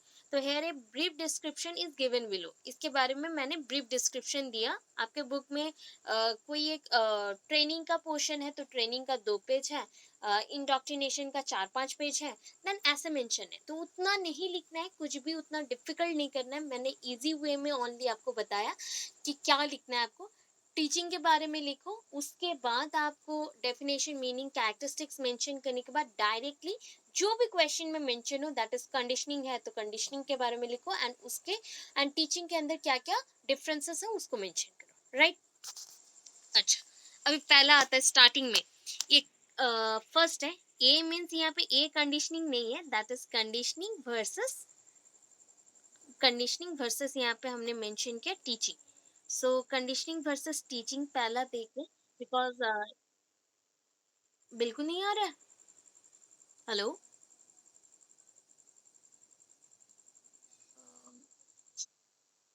नहीं आया था, थोड़ा अप डाउन हो रहा है बेटा, और थोड़ा सा पढ़ लेते हैं, अप डाउन हो रहा है ठीक। अच्छा, सो फर्स्ट पॉइंट में ए मेंशन है, ए डॉट देना भूल गई मैं, तो ए डॉट होगा, देन कंडीशनिंग वर्सेस टीचिंग, मतलब ए बी सी डी करके मैंने 4 पॉइंट में मेंशन किया। तो कंडीशनिंग वर्सेस टीचिंग में, तो टीचिंग का तो आपको लिखना है इसलिए मैंने गैप छोड़ दिया। क्वेश्चन के अकॉर्डिंग क्या क्या लिखना है याद रहा, इंट्रोडक्शन बहुत बार हो गया, 4-5 बार बोल दी, इंट्रोडक्शन है, मीनिंग, डेफिनेशन, कैरेक्टरिस्टिक्स मेंशन करेंगे, डायरेक्ट नीचे। वॉइस ब्रेक हो रहा है, थोड़ा थोड़ा आ रहा है अभी, चलेगा, मैं कंटिन्यू करूं।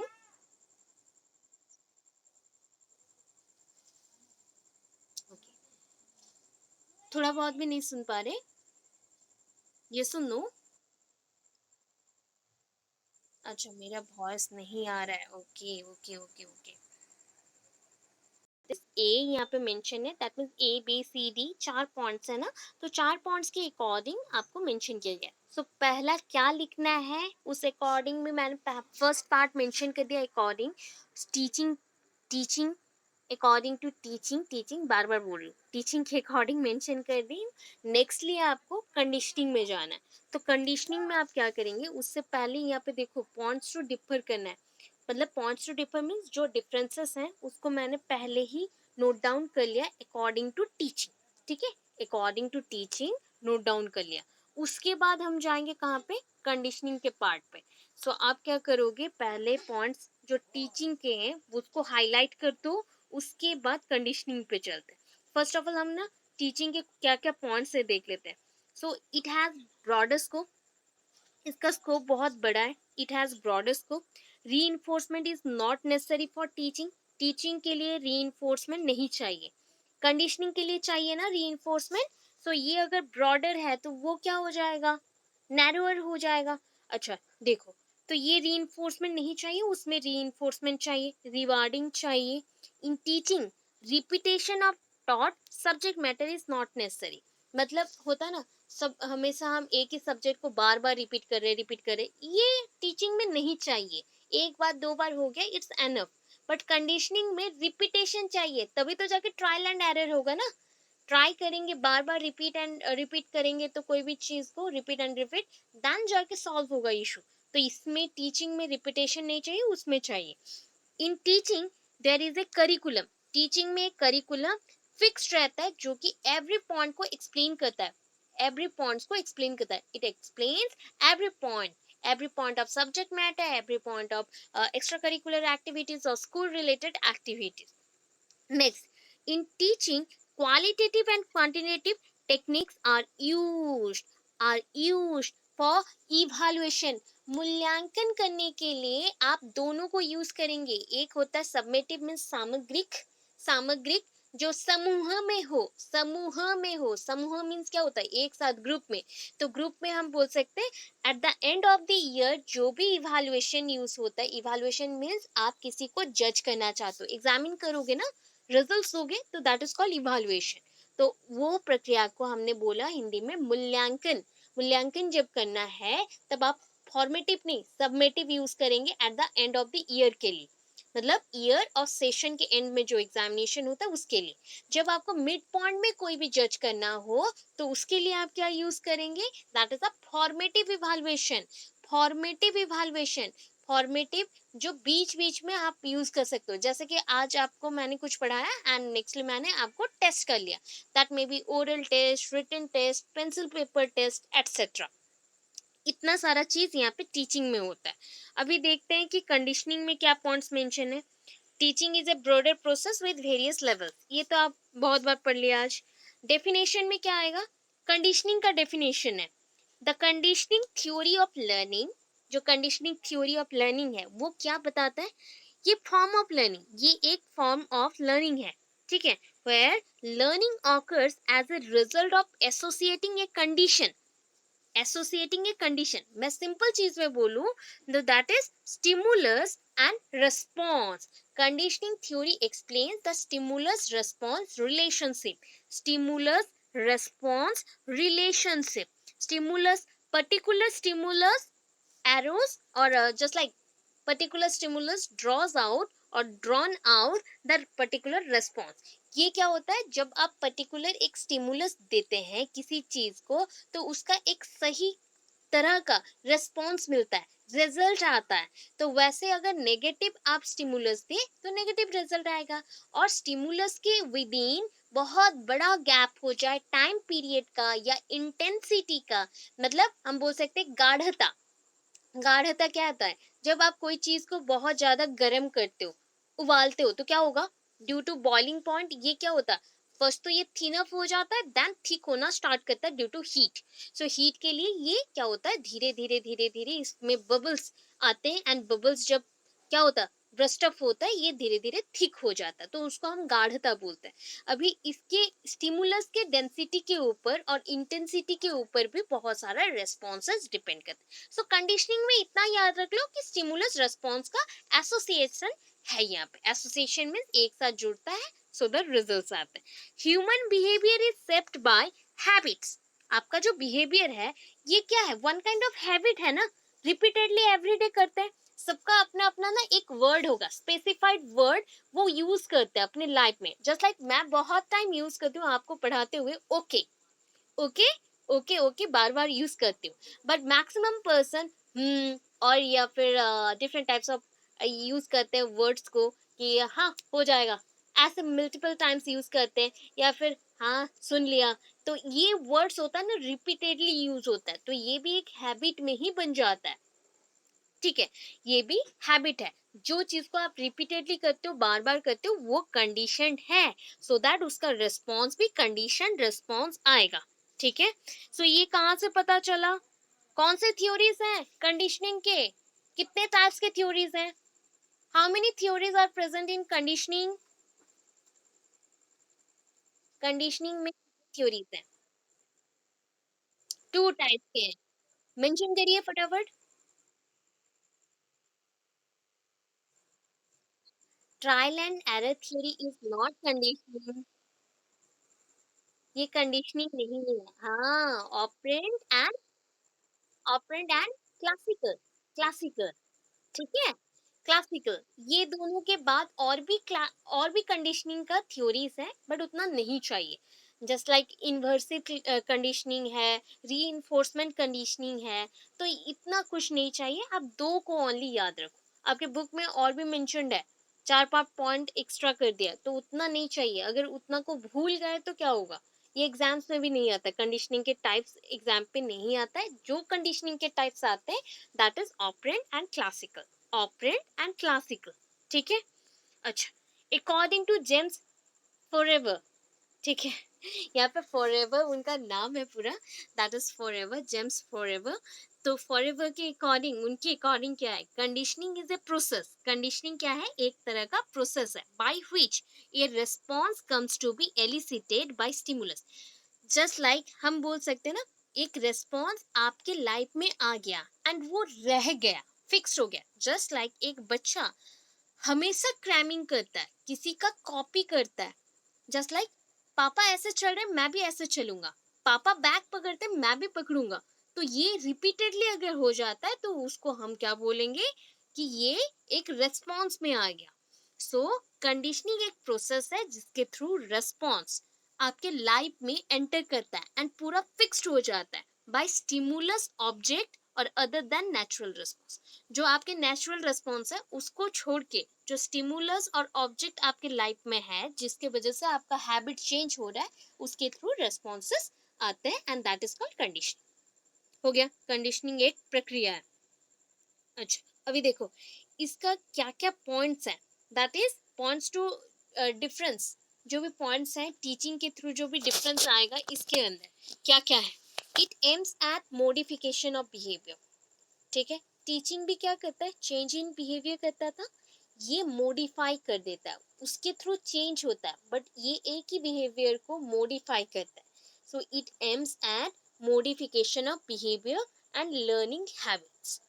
Scope of conditioning is relatively narrow. तो वहां पे क्या लिखे थे, टीचिंग का हमने ब्रॉडर सेंस में यूज किया था, बहुत ही अधिक मात्रा में, दीर्घायु बोल सकते हो। मतलब हम बोलते हैं कि टीचिंग बहुत दिनों तक चलता है तो दीर्घायु है, एंड ये कम टाइम के लिए तो स्वल्पायु है। स्वल्पायु बोल सकते हैं, अल्प आयु नहीं बोल सकते, अल्प एंड आयु बोल सकते हो, या फिर अल्पायु नहीं बोल सकते, स्वल्पायु बोल सकते हो, मतलब कम, ठीक है। सो ये नैरो पॉइंट पे आता है, वो बिगर पॉइंट और द ब्रॉडर सेंस पे आएगा। रीइंफोर्समेंट प्लेज वाइटल रोल, ये एक इंपॉर्टेंट रोल और वाइटल रोल प्ले करता है। Conditioning is done by, conditioning कैसे होता है, कोई एक चीज को कंडीशनिंग करना है। फिर से ब्रेक हो रहा है, अच्छा, देखो धीरे धीरे आए शायद, आ रहा है, थोड़ा बहुत आ रहा है, और कुछ नहीं, थोड़ा सा पढ़ाऊंगी, आ रहा है या नहीं आ रहा है। अच्छा, थोड़ा बहुत प्रॉब्लम्स रह रहे हैं, इतना नेटवर्क को तो चेंज कर दिया, कुछ नहीं हो रहा, क्या करूँ। ओके, चलते हैं नेक्स्ट में। सो ये जो कंडीशनिंग प्रोसेस है ये रिपीटेशन के थ्रू होता है। कैसे होगा, रिपीटेशन के थ्रू, मतलब बार बार करने से, मतलब ट्राई करते रहो, बार बार रिपीट करते रहो, ठीक है, तभी जाके बिहेवियर में चेंजेस आएंगे, न्यू बिहेवियर एक्वायर करेंगे, we acquire new behaviour according to conditioning process, ठीक है। In conditioning curriculum is fixed, teaching में जैसे एक डेफिनाइट करिकुलम रहता है, यहाँ पे करिकुलम फिक्स्ड रहता है, यहाँ पे भी करिकुलम फिक्स्ड है। Evaluation in conditioning is done, वहाँ पे इवैल्यूएशन कैसे होता है, क्वांटिटेटिव क्वालिटेटिव, इसके लिए मैंने बोला फॉर्मेटिव एंड समेटिव। यहाँ पे इवैल्यूएशन कैसे होता है, check on the basis of the acquisition of a behaviour और ए हैबिट। कैसे आप एक बिहेवियर को एक्वायर करते हो, ग्रहण करते हो, या फिर आपके बिहेवियर में कैसे चेंजेस आते हैं उसके ऊपर ये डिपेंड करता है। Next, conditioning is considered as the lowest level of entire process of teaching. Teaching process का शिक्षण विधि में सबसे अगर लोएस्ट कुछ चीज हो ना, मतलब सबसे एंड में, एंड, सो सबसे नीचे जो हो, वो होता है कंडीशनिंग। कंडीशनिंग, ठीक है। कंडीशनिंग के थ्रू जो एंटायर प्रोसेस ऑफ टीचिंग में जो लोएस्ट लेवल क्रिएट होता है वो है कंडीशनिंग, ठीक है। कंडीशनिंग के थ्रू वो लोएस्ट लेवल फुलफिल होता है। अच्छा, नेक्स्ट देखो, टीचिंग है एंड इंस्ट्रक्शंस है। टीचिंग का पॉइंट्स क्या क्या लिखना है आपको, रिमेंबर है, हो चुका है। इंस्ट्रक्शंस क्या है, सिंगल लाइन में मैंने मेंशन किया, बट अंदर में बहुत सारे पॉइंट्स। अभी देखो टीचिंग क्या है, जो पॉइंट्स ऊपर देखे थे वही है, थोड़ा सा मॉडिफाइड है। स्कोप इज वाइड, यहाँ पे स्कोप क्या है, बड़ा है, तो स्कोप इज ब्रॉडर बोल सकते हो या फिर वाइड बोल सकते हो। मतलब इसका जो व्यवहार होता है ना वो बड़ी मात्रा में होता है। It is both formal informal, मतलब आप स्कूल कॉलेजेस में भी पढ़ते हो, फिर कोचिंग सेंटर्स में भी पढ़ते हो, इंस्टीट्यूशंस में भी पढ़ते हो, या फिर प्राइवेट ट्यूशंस भी करते हो, प्राइवेट ट्यूशंस में भी पढ़ते हो। तो ये हो गया इनफॉर्मल, ये हो गया फॉर्मल, ठीक है। फॉर्मल में हर एक चीज ऑर्गेनाइज्ड मैनर पे रहता है, एक पर्टिकुलर टाइम पे जाना है, स्कूल जा रहे हो तो पर्टिकुलर टाइम पे जाना रहता है, पर्टिकुलर टाइम पे छुट्टी होता है, बट इसका कोई पर्टिकुलर टाइम पीरियड नहीं होता। Teaching is a continuum for modification of behaviour, ये कंटिन्यूअस प्रोसेस है जिसके थ्रू मॉडिफाई होता है behaviour. Teaching means the development of potential. Teaching क्या है, शिक्षण विधि क्या है, शिक्षण के द्वारा आपका पोटेंशियल, आपका जो एनर्जी है, आपका जो ताकत है, शक्ति है, वो बढ़ता है, ठीक है। Range of methods used in teaching is very wide. जितने मेथड्स है, आपको पता है कितने मेथड्स है, अभी तक कितने हो चुके हैं, अभी तक 45 से अबव 45 प्लस मेथड्स आ चुके हैं, 45 प्लस। कुछ मेथड्स हैं demonstration method, lecturing method, lecturing cum demonstration method, survey method, trip method, one act play, mono act play, otherwise group work, team work, research, observation, various types of methods हैं। Story telling method, और भी बहुत सारे explanation method, बहुत सारे methods. तो ऐसे करके 45 प्लस मेथड्स हैं, उसमें से हम लोग कुछ पढ़ते हैं जो कि आप पूरे टोटल 2 years के विद इन 18 to 20 मेथड्स को पढ़ोगे, 18 to 20 मेथड्स को पढ़ेंगे। अभी मेथड्स मीन्स आपके बुक का नहीं है, मेथड्स मीन्स विधि, जिस विधि को आप व्यवहार करते हो बच्चों को पढ़ाने के लिए, वो विधि सारे। नॉर्मली जो आप लोग क्लासरूम में यूज करते हैं ना, कुछ जगह पे आपने एक्सप्लेनेशन मेथड को यूज किया, विवरणी विधि, सो विवरणी वहां पे देते हैं, या फिर तर्क डिबेटिंग भी आप यूज करते हो, तर्क विधि आप लोग यूज करते हो, अदरवाइज ऑब्जर्वेशन मेथड यूज किया जाता है, अवलोकन विधि यूज करते हो, या लेक्चरिंग मेथड को यूज करते हैं। अभी इसका हो गया। Teaching is important in school. Teaching कहाँ कहाँ दिया जाता है, स्कूल में होगा, लाइब्रेरी में, पॉलिटिकल ग्रुप्स में भी टीचिंग होता है।